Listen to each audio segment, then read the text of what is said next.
প্রশাসন চুরি করে বসে থাকুক, বিড়ালের মতো 100 বছর না বেঁচে আমি বাঘের মতো একদিন বেঁচে যাব।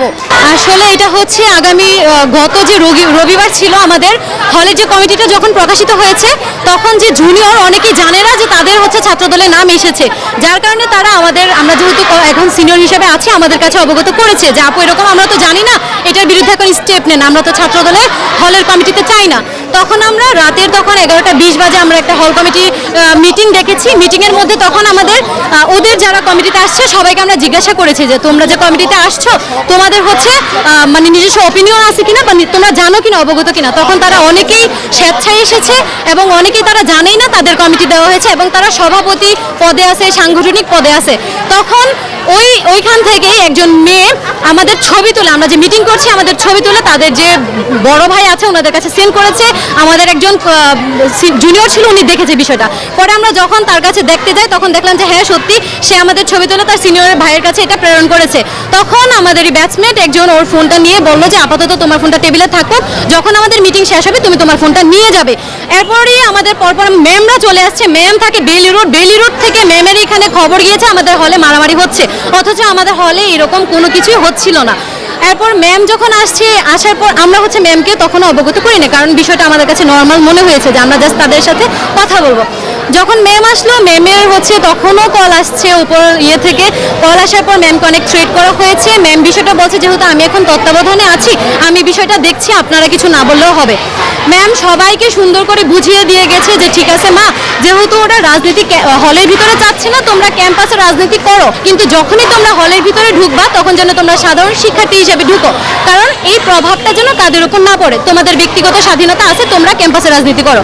এখানে সবকিছু মিটমাট হয়ে যায়। কিন্তু পরবর্তীতে এর পরের দিন আমাদের কাছে মানে খবর আসে যে একটা তদন্ত কমিটি গঠন করা হয়েছে, আমরা নাকি তাদের উপর হ্যারাসমেন্ট করেছি, তাদের মোবাইল নিয়ে টানাটানি করে নিয়ে গিয়েছি, তাদেরকে রুমে আটকে রেখে মারধর করেছি, মানে বিভিন্ন মিথ্যাচার করা হয়েছে।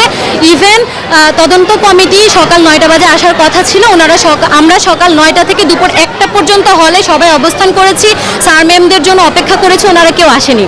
তখন ওনারা বললো যে আমরা যেন ওনাদের কাছে যাই। তখন স্যারদের বললাম যে স্যার এতগুলো মেয়ে, আমরা তো তাদের রেসপন্সিবিলিটি নিয়ে যেতে পারবো না, অলরেডি তখন রাজনৈতিক বড় ভাইয়ারা এখানে অবস্থান করছিল। তখন স্যাররা বললো যে ঠিক আছে আপনাদেরকে আমি জানাচ্ছি। কিছুক্ষণ পর তারা কল দিয়ে বলে ঠিক আছে আমরা আসবো।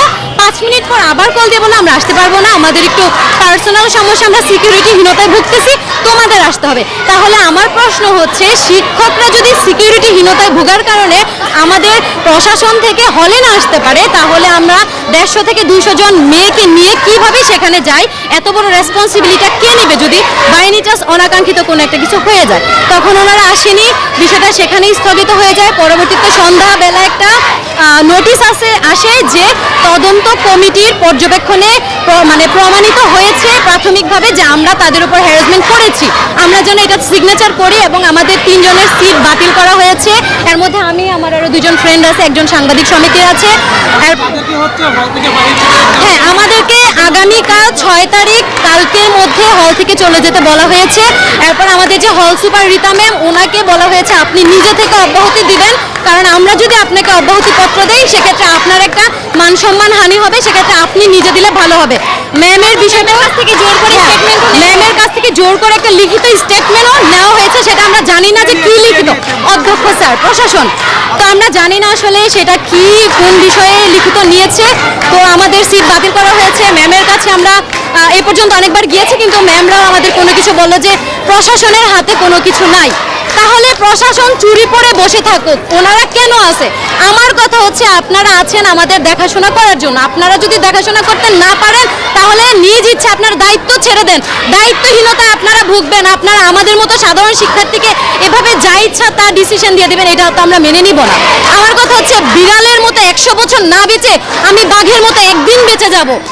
তো প্রশাসনের কাছে এই একটা আমার অনুরোধ থাকবে যে আপনারা তদন্ত না করে কিভাবে একটা তদন্ত কমিটির সিদ্ধান্ত আমাদের উপর বর্তায় দেন। তদন্ত না করেই বলা হয়েছে যে অলরেডি সিদ্ধান্ত হয়ে গেছে।